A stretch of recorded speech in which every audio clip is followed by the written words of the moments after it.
Only biscuit and chocolate, biscuit and chocolate. अब मुझे बताइए कहानी आपको समझ में आई कि नहीं आई? हाँ है ना, केवल बिस्किट और चॉकलेट और कहीं यूज नहीं होगा। क्या आप मेरी बात समझ पाए? हाँ है ना।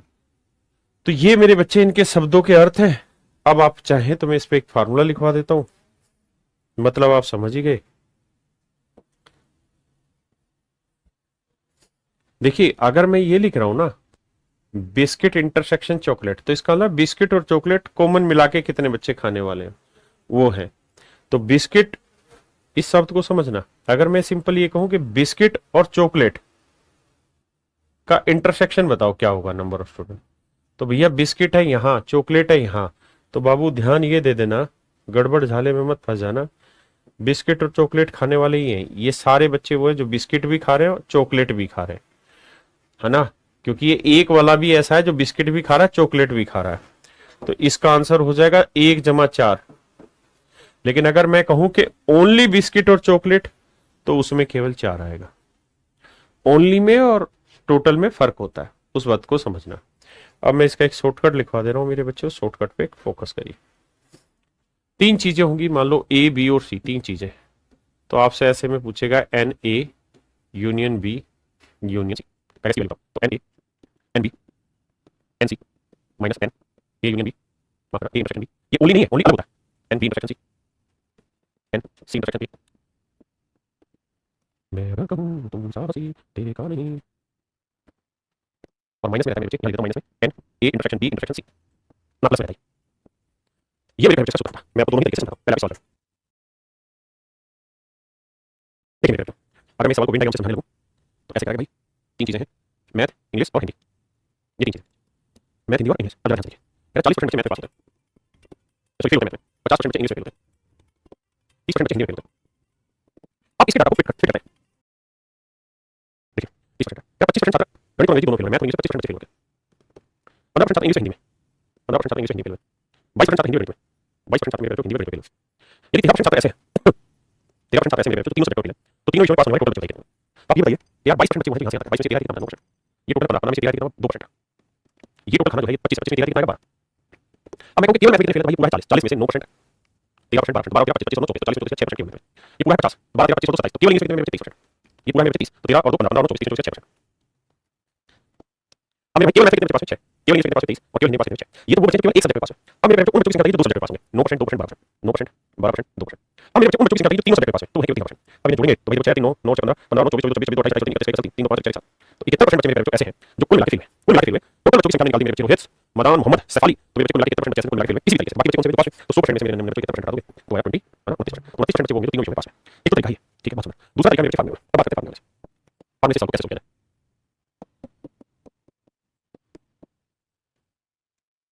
छोटा रहा हूं फटाफट समझना। देखिए आप जानते हैं फार्मूला ये रहता है, math union English union Hindi, math English Hindi, math common English, math नहीं क्या है ये, English intersection Hindi, Hindi intersection math, और प्लस में करना है तीनों में कॉमन, यानी n math intersection English intersection Hindi. ये मेरे बच्चों का यूनियन निकालने का फार्मूला है, मैथ हो या इंग्लिश हो या हिंदी, तीनों में मिला के कितने बच्चे। तो मैथ में है 40%, हिंदी में है 30%, अंग्रेजी में 50%, मैथ और इंग्लिश में 25%, 15% इंग्लिश हिंदी में, 22% हिंदी मैथ में, और तीनों में 13% है। जोड़ दो भाई, तो 40 30 70 और 50 120, 120 और 133 प्लस वाला है 133, माइनस वाला 25 15 40 40 22 कितने हो गए भाई, 40 22 62, तीन हो गए, तीनों छह 60, तो मेरे बच्चों को मिला के 71% बच्चे ऐसे हैं जो मैथ या इंग्लिश या हिंदी में कुल मिला के पास है, यानी तीनों में। तो टोटल कुछ नहीं रखा तो इसका 100% इसमें से 71% पास होगा, बाकी कितना बचा 29%, तो 29% बचा, बाकी 71% फेल है मेरे बच्चों तीनों, यानी यूनियन में 71% बाकी 29% वो होंगे जो यूनियन यानी पास होंगे तीनों, तीन आंसर। हां जी जैसे मर्जी आंसर दे दीजिए, आपकी समझ के ऊपर डिपेंड, आप कैसे सोचते हैं। अगर तीन का तो मुझे लगता है फार्मूले से आसान है क्योंकि आपको लिखना नहीं, आपको करना है। फॉर एग्जांपल से समझाता हूं, तीन वाले में जहां तक संभव हो मेरे बच्चों आप कोशिश करके वेन डायग्राम बनाना सीधे फार्मूले से काम करिए। दो वाले में मेरे बच्चों आपको वेन डायग्राम बनाना होता है। चलिए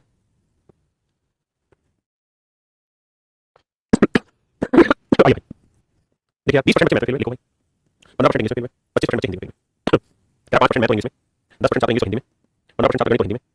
और क्या 2% छात्र तीनों विषयों में फेल हुए। तो तीनों वाला जोड़ देते हैं, बाकी जो कॉमन बता देते हैं, अब जोड़ के चलेंगे 20 15 25 40 और 20 60 और 2 ये 62 भाई, 15 5 20 और 10 30 30 घटाएंगे 32, यानी 32% बच्चा ऐसा है जो यूनियन निकल गया मैथ इंग्लिश हिंदी का। अब क्या भाई बाकी कितने बच्चे तीनों विषयों में पास हुए, तो भाई टोटल 100% होता है, तो 100% में से 32% बच्चा ऐसा है, 32% ऐसा बच्चा फेल हुआ, तो बाकी कितने बचे 68%, तो मेरे बच्चों 68% बच्चा वो होगा तीनों सब्जेक्ट में पास हो, तीनों सब्जेक्ट में पास हो। मेरे भाई क्या आंसर होगा मेरे बच्चों 68%, चीजें मिस होता 20%। तो इसमें आप वेन डायग्राम लगा सीधे सीधे फार्मूले से करिए, जब तक ये ओनली ओनली ना आ जाए तब तक इसी तरह सॉल्व करो। ये तो सेम सवाल है,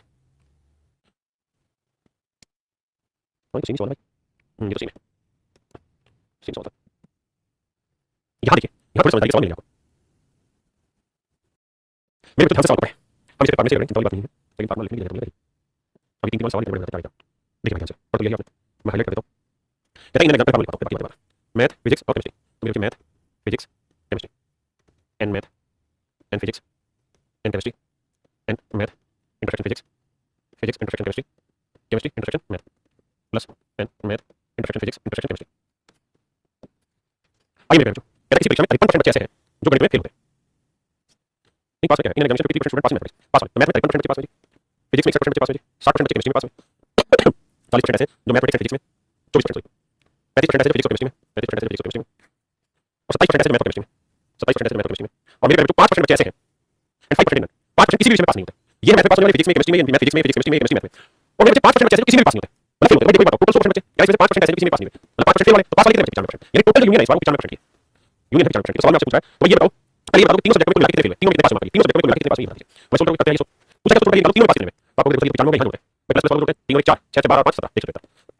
24 35 27 तो 7 5 12 4 16 बिल्कुल ठीक है, 2 3 5 2 7 8 बिल्कुल ठीक है, 14 में चाहिए 8 और 16 में 88, तो मेरे पे ये वाली वैल्यू आई 88 जमा x और ये वाली वैल्यू 95, तो x की जो वैल्यू मेरे पे वो है 7, x की वैल्यू मेरे पे 7, x की वैल्यू मेरे पे 7,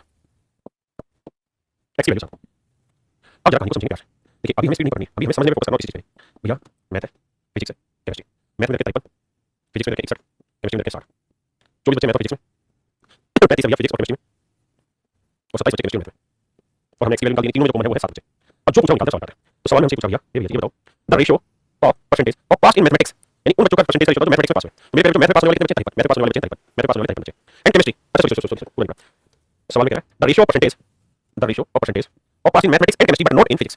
कहता है मैथ और केमिस्ट्री में पास होगी फिजिक्स में नहीं, तो मेरे मैथ और केमिस्ट्री में पास होगी फिजिक्स में नहीं, तो वो कितनी संख्या होगी, तो आपके मैथ और केमिस्ट्री में पास होगी फिजिक्स में नहीं, तो कितनी संख्या होगी 27 20, यानी 20 छात्र ऐसे होंगे जो केवल और केवल मैथ और केमिस्ट्री में पास होंगे फिजिक्स में, किसके साथ पूरा percentage pass in physics and chemistry, उन बच्चों के साथ फिजिक्स और केमिस्ट्री में पास हो बट नॉट इन मैथमेटिक्स, जो फिजिक्स और केमिस्ट्री में पास हो pass in physics and chemistry but not in mathematics, but mathematics में पास ना हो, मेरे बच्चे मैथ में पास ना हो, तो 35 में से 28 यानी 28 बच्चे ऐसे हैं जो फिजिक्स और केमिस्ट्री में पास में लेकिन मैथ में पक्का, तो इनके साथ परसेंटेज बता दो, रेशियो बता, रेशियो में आंसर ये काट दो 4 5 20 और 4 28, तो रेशियो 28, ये मेरे पास ऑप्शन बी इज राइट, ये अच्छे सवालों में से एक है, ये अच्छे सवालों में से एक है, जो one of the finest questions है उनमें। अब सीधा कहते यूनियन बताओ, तो मेरे तीनों का फार्मूला पता है, यूनियन निकालने का क्या, कि भाई मैथ के कितने पास है 60, बहुत बढ़िया, 40% अंग्रेजी में माशाल्लाह, 30% रीजनिंग में बहुत बढ़िया, 10% मेरे भाई 10% कह रहा है गणित और रीजनिंग में, 25% इंग्लिश और मैथ में, 15% रीजनिंग और इंग्लिश में, और बाकी ऐसे बच्चे जो तीनों के तीनों में कहानी कर रहे हैं, और कोई भी बच्चा ऐसा नहीं फेल हुआ, सारे पास होंगे 100% पास है, तो x की वैल्यू निकालनी है, तो एक बार जोड़ो 60 40 100 कर लेगा ये बच्चा, आगे देखो 25 और 15 40 40 50 में से 30 20 -20 मेरे x की वैल्यू आई 20, यानी इसका मतलब 20% बच्चे ऐसे हैं जो तीनों ही सब्जेक्ट में पास हैं, तीनों ही सब्जेक्ट में पास होने वाले मेरे बच्चे 20%, तो छोटा आंसर है, छोटे फार्मूले से बस फार्मूला को हटाना चाहिए, अलग वैल्यू को फिर उनका कॉमन उठा दो, तो तीनों को कॉमन से जोड़ो तो यूनिट बराबर आता है। आइए मेरे बच्चे ये बहुत खूबसूरत सवाल है, देखिए जरा दिमाग लगा के कुछ बात बनती है क्या, देखिए ये थोड़ा अच्छे लेवल क्वेश्चन है,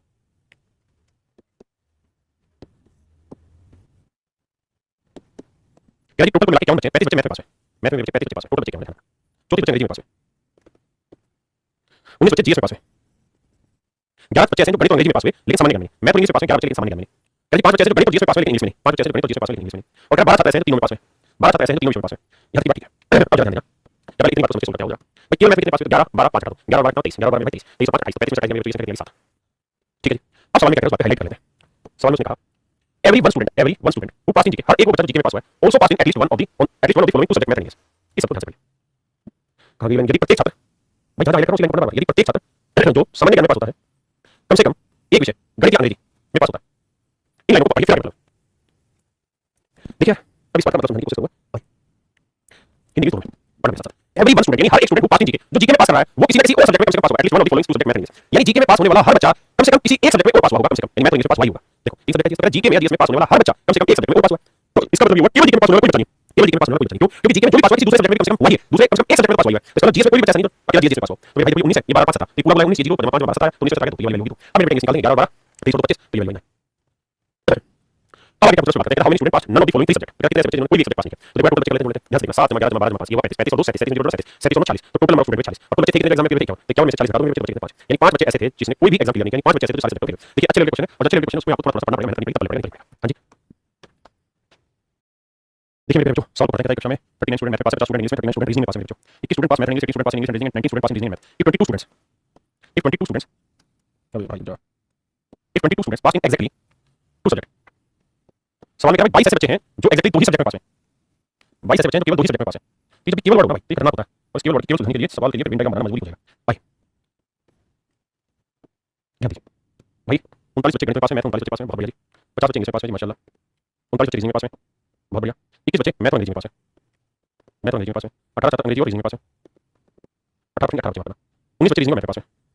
19 बच्चे रीजनिंग और मैथ में पास हैं। अब मेरे बच्चे कहानी है कि हमें टोटल नहीं रखा, ये तीनों में टोटल कितने पास है, तीनों में तो मैं मान लेता हूं x। तो केवल मैथ में इंग्लिश में 21 माइनस x है, 21 माइनस x। केवल रीजनिंग में मैथ में 19 माइनस x,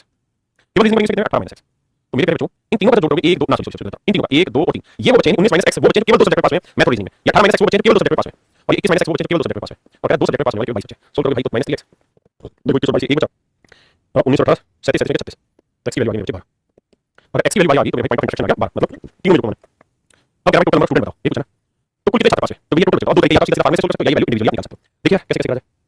अगर मेरे बच्चे सोल्व करना है तो आपको ये देखना होगा कि ये वाली वैल्यू भाई इसे हटाओ, x की वैल्यू आ गई कितनी 22 ना 12, तो 12 है, ये 18 है, 6 होगी, ये 7 होगी, ये 9 होगी। अब मेरे बच्चे 39 है तो 12 और 21 के साथ 28 11 होगी, ये 50 है तो 12 18 27 ये बचा 23, और ये 12 18 और 7 18 और 7 25 29 25 गया। अब मेरे बच्चे 14 11 23 7 9 5 6 12 जोड़ेंगे, आंसर है। ये मेरे बच्चों बेसिक बात थी हमारी वेन डायग्राम के ऊपर कि वेन डायग्राम कैसे कैसे सॉल्व करते हो, आप इन सवालों को इस तरह सोल्व कर सकते हैं। आज के लिए मेरे बच्चे इतना ही।